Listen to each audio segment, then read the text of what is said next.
Selamat sore pemirsa, Presisi Utama kembali hadir untuk Anda edisi Senin 14 April 2025. Selama 1 jam ke depan kami telah menyiapkan sejumlah informasi terkini. Bersama saya Ibtu Ines, kita lihat dulu 3 berita utama sore ini.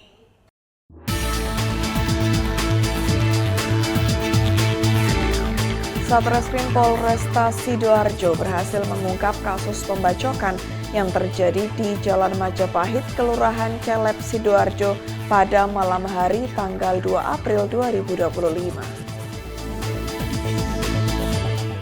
Dalam rangka penyegaran organisasi dan peningkatan kinerja institusi, Kapolda Sulawesi Tengah memimpin langsung upacara sertijab terhadap 8 pejabat utama dan 5 Kapolres di lingkungan Polda Sulteng pada Kamis lalu.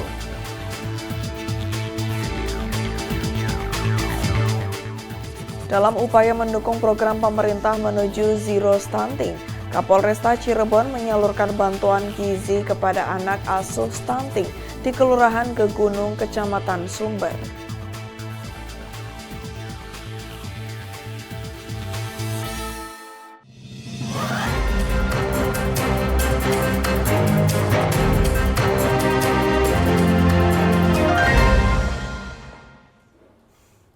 Di informasi pertama pemirsa, Satuan Reserse Kriminal Polresta Sidoarjo berhasil mengungkap kasus pembacokan yang terjadi di Jalan Majapahit, Kelurahan Celep, Sidoarjo pada malam hari, tanggal 2 April 2025. Dalam insiden tersebut, seorang pria bernama Ewok 26 tahun, warga asal Kuningan, Jawa Barat, menjadi korban penganiayaan menggunakan senjata tajam hingga mengalami luka serius di beberapa bagian tubuh. Korban sempat dilarikan ke rumah sakit untuk mendapatkan perawatan medis akibat luka yang cukup parah, termasuk luka di punggung, badan, lengan kiri, serta jari yang hampir putus akibat sabetan parang. Kasus ini diungkap oleh Kasatreskrim Polresta Sidoarjo AKP Fahmi Amarullah pada Kamis 10 April 2025. Polisi telah mengamankan seorang tersangka berinisial AR 20 tahun yang diketahui merupakan warga Kelurahan Celep, Sidoarjo. Dalam penyelidikan, petugas juga berhasil mengamankan barang bukti berupa senjata tajam jenis parang yang digunakan pelaku untuk menyerang korban. Dan dari hasil pemeriksaan diketahui bahwa motif pembacokan berawal dari rasa tersinggung yang dirasakan tersangka setelah merasa dipandang sinis oleh korban, sehingga keduanya terlibat cekcok. Ada kejadian seseorang dianiaya dengan luka yang cukup banyak di sekujur tubuh, dari kepala, tangan, badan, kaki, hingga beberapa bagian sampai mau putus. Ya, sedikit kami sampaikan bahwa tempat kejadian ini di depan Bank Pasar Bakti tanggal 2 April pukul 11 malam 23.00. Korban inisial ES 26 tahun, pekerjaan pengamen, dan pelaku inisial AR 20 tahun juga, pekerjaan juga pengamen. Jadi pada saat itu di jam 10 seperti biasa, pelaku ini profesinya mengamen. Nah, kemudian ketemu dengan korban karena pada saat itu korban pernah melihat pelaku dengan pandangan mata sinis.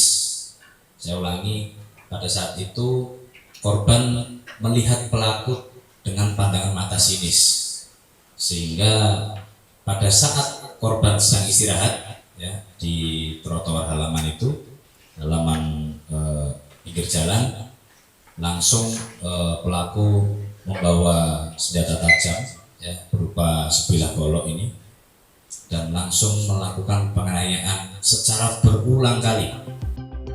Tersangka kemudian merencanakan penyerangan dan ketika melihat korban sedang tidur di pinggir jalan, AR langsung melakukan aksi kekerasan dengan membacok korban beberapa kali menggunakan parang. Saat ini tersangka telah diamankan untuk proses hukum lebih lanjut dan dijerat dengan pasal terkait tindak penganiayaan berat. Dari Humas Polresta Sidoarjo melaporkan untuk Polri TV. Guna menjaga stabilitas keamanan dan mencegah potensi gangguan Kamtibmas, personil gabungan TNI Polri melaksanakan apel dan patroli jalan kaki di Kota Mulia, Kabupaten Puncak Jaya, Papua Pegunungan. Tim gabungan TNI Polri menggelar apel Jumat 11 April 2025. Apel diisi dengan pengarahan singkat lalu dilanjutkan patroli jalan kaki di sekitaran Kota Mulia. Dalam momentum ini, petugas di lapangan mengimbau masyarakat untuk menjaga Kamtibmas. Petugas menyampaikan imbauan Kamtibmas kepada warga untuk tidak membawa atau menyimpan alat perang yang dapat menimbulkan potensi konflik atau gangguan keamanan. Dilarang keras membawa alat-alat perang tradisional. Dan apabila kemudian dari ditemukan, akan kita tangkap dan ditindak tegas sesuai hukum yang berlaku.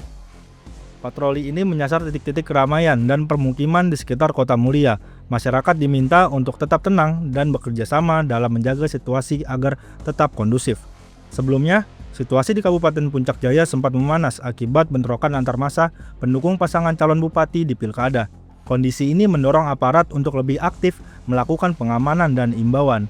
Kegiatan ini menunjukkan komitmen dan sinergitas antara TNI Polri dalam memberikan rasa aman kepada masyarakat, terutama di kawasan rawan konflik seperti Puncak Jaya. Melalui pendekatan humanis dan persuasif, diharapkan masyarakat sadar akan pentingnya peran mereka dalam menjaga keamanan dan ketertiban bersama. Kehadiran personel di lapangan secara langsung juga diharapkan dapat meningkatkan kepercayaan publik terhadap aparat keamanan, serta mencegah terulang insiden serupa di masa yang mendatang. Dari Humas Polres Puncak Jaya melaporkan untuk Polri TV. Tim patroli Satuan Brimopolda Sumut dan Polres Pematang Siantar melakukan pencegahan kejahatan di wilayah Kota Pematang Siantar, termasuk pengawasan terhadap geng motor. Tim patroli Satuan Brimopolda Sumatera Utara dan Polres Pematang Siantar menggelar patroli malam. Kegiatan ini dilakukan untuk mencegah kejahatan dan gangguan Kamtibmas, termasuk pengawasan terhadap geng motor. Petugas berkendara menyisir sejumlah titik-titik rawan terjadinya kejahatan, termasuk lokasi-lokasi berkumpulnya masyarakat. Tim patroli juga menegur dan menyapa warga yang ada di lokasi patroli untuk menyampaikan pentingnya pengawasan terhadap kejahatan dan geng motor. Polisi menghimbau masyarakat untuk segera melaporkan setiap tindak kejahatan kepada pihak Polres, agar segala gangguan Kamtibmas bisa ditangani secara cepat. Polisi Pematang Siantar juga menegaskan komitmennya untuk menciptakan keamanan di Kota Pematang Siantar. Upaya ini dilakukan untuk memberikan rasa nyaman bagi warga dan mereka siap bekerja 24 jam. Kegiatan patroli ini juga bertujuan untuk mengawasi situasi Kamtibmas di wilayah Pematang Siantar agar tetap kondusif, khususnya menghadapi masalah geng motor yang masih sering mengganggu ketertiban. Polres Pematang Siantar menekankan pentingnya kolaborasi dengan masyarakat untuk menjaga keamanan bersama dan warga diharapkan dapat berperan aktif dalam melaporkan keberadaan kejahatan untuk membantu polisi menjaga ketertiban. Dari Humas Polres Pematang Siantar melaporkan untuk Polri TV. Polrestabes Bandung mengungkap kasus pencurian kendaraan bermotor dan mengembalikan 20 unit sepeda motor kepada pemiliknya. Modus yang digunakan para pelaku dalam menjalankan aksinya adalah memanfaatkan kunci T untuk membobol kunci kontak sepeda motor. Total ada 8 tersangka yang ditangkap. 5 diantaranya merupakan residivis, sedangkan 3 lainnya adalah pelaku baru. Kapolrestabes Bandung mengimbau yang merasa memiliki kendaraan bermotor tersebut untuk menunjukkan surat kepemilikan yang sah. Ya, jadi modusnya adalah penipuan sebenarnya. Mengaku sebagai anggota dan minta diantar ke kantor polisi. Jadi mungkin sebagai driver ojek online merasa, oh ini ada anggota polisi, diantar ke kantor polisi, merasa aman. Sehingga pas dipinjam motornya mereka menyerahkan dengan sukarela. Ternyata dan dia berpura-pura dekat dengan anggota itu. Dia bisa menyapa dan anggota polisi yang di polsek mungkin merasa karena harus melayani dengan baik ikut menyapa. Nah itu disangka oleh korban, itu disangka sebagai teman. Ternyata dia adalah penipu di situ. Nah, maka dari itu kami menghimbau apapun jangan gampang menyerahkan kendaraan kepada siapapun yang mengaku selama itu bukan miliknya. Karena ternyata di sini modus ini bisa digunakan untuk modus penipuan. Kapolrestabes Bandung Kombes Budi Sartono dalam konferensi pers mengatakan bahwa operasi ini merupakan langkah tegas untuk menekan angka kejahatan pencurian sepeda motor yang meningkat di Kota Bandung. Dari Humas Polrestabes Bandung melaporkan untuk Polri. Lakukan rotasi pejabat tinggi Polri. Kepolisian Negara Republik Indonesia melaksanakan pelantikan Asisten Utama Operasi Polri dan juga Kapolda Jawa Barat. Pelantikan ini dipimpin langsung oleh Kapolri Jenderal Polisi Listio Sigit Prabowo. Dilaksanakan di ruang rapat utama Mabes Polri, Jakarta Selatan. Upacara pelantikan Asisten Utama Bidang Operasi Polri dan juga Kapolda Jawa Barat turut dihadiri dan disaksikan oleh jajaran pejabat utama Mabes Polri. Astama Ops Polri sebelumnya Komjen Pol Imam Sugianto digantikan oleh Irjen Pol Ahmad Wiyagus yang dulu mengemban jabatan sebagai Kapolda Jawa Barat. Selain itu, jabatan Kapolda Jawa Barat dipegang langsung oleh Brigjen Pol Rudi Setiawan menggantikan Irjen Pol Ahmad Wiyagus yang sekarang menjadi Astama Ops Kapolri. Diketahui Brigjen Pol Rudi Setiawan dulu mengemban jabatan sebagai Deputi Penindakan Komisi Pemberantasan Korupsi. Dengan kenaikan pangkat ini, Kapolri berharap agar para perwira tinggi dapat termotivasi untuk memberikan pelayanan terbaik dalam melayani serta mengayomi masyarakat dan mengharumkan nama instansi kepolisian.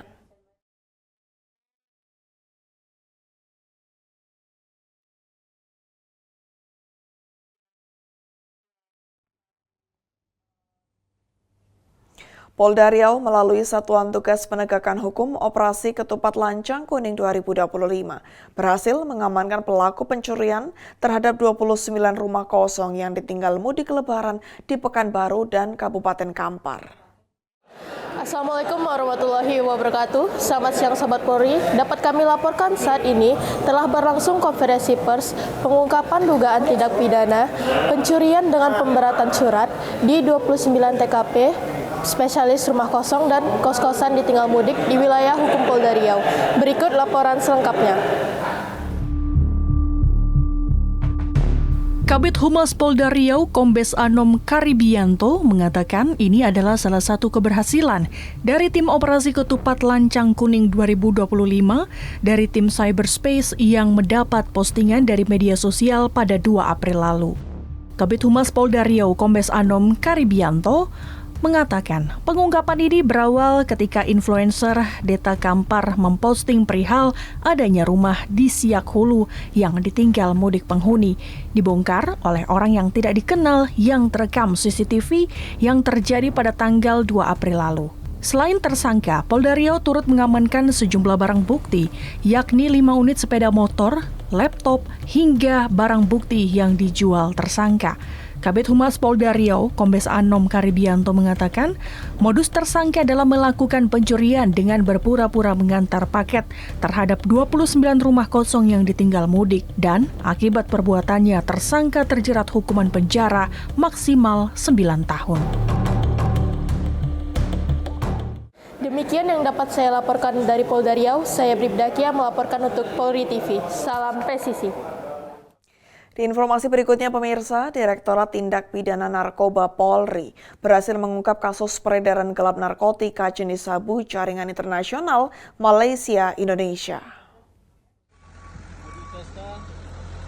Berdasarkan informasi terkait adanya pengiriman narkotika jenis sabu ke wilayahan Aceh melalui perairan Selat Malaka, Polri melalui Direktorat Tindak Pidana Narkoba Bareskrim Polri melakukan upaya penggagalan pengiriman barang haram tersebut. Peredaran sabu jaringan internasional ini berhasil digagalkan oleh tim 1 Satgas NIC Subdit 3 Ditibit Narkoba Bareskrim Polri bekerja sama dengan Ditjen Bea Cukai RI.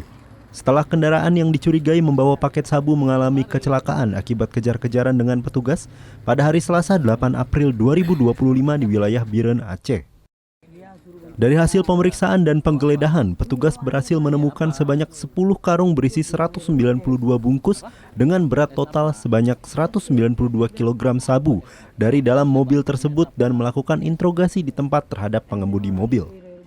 Dari hasil interogasi yang dilakukan di tempat kejadian, diketahui pengemudi mobil berinisial M berusia 36 tahun ini berperan sebagai kurir darat yang mendapat perintah dari R untuk menerima paket sabu. Dari hasil pengungkapan kasus ini, Direktorat Tindak Pidana Bareskrim Polri menyita sejumlah barang bukti, diantaranya berupa paket narkotika jenis sabu dengan berat total 192 kg, kendaraan roda 4 hingga alat komunikasi.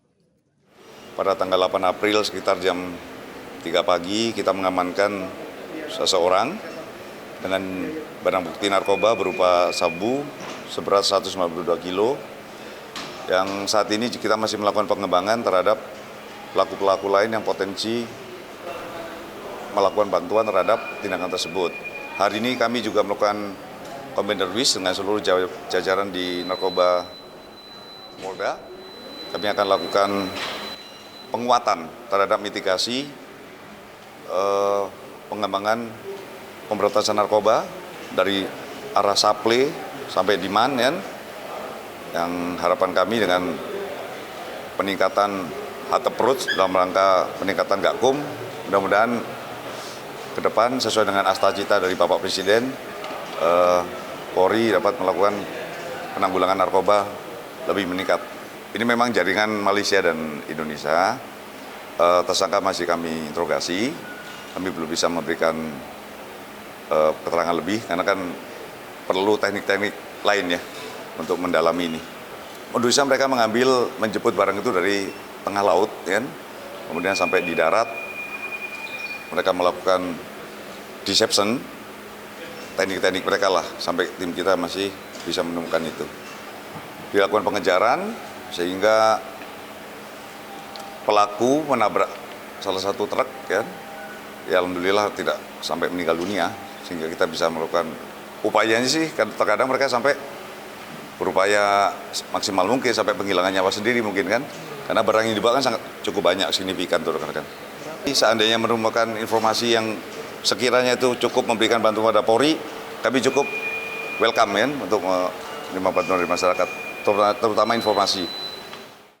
Terkait kasus ini sebagai upaya berperang dan menuntaskan masalah narkoba dari semua lini mulai dari hulu sampai dengan hilir, Polri melalui Direktorat Tindak Pidana Bareskrim Polri terus melakukan pengembangan terhadap jaringan dan pengejaran 2 DPO berinisial F dan R, serta menuntaskan penyidikan perkara.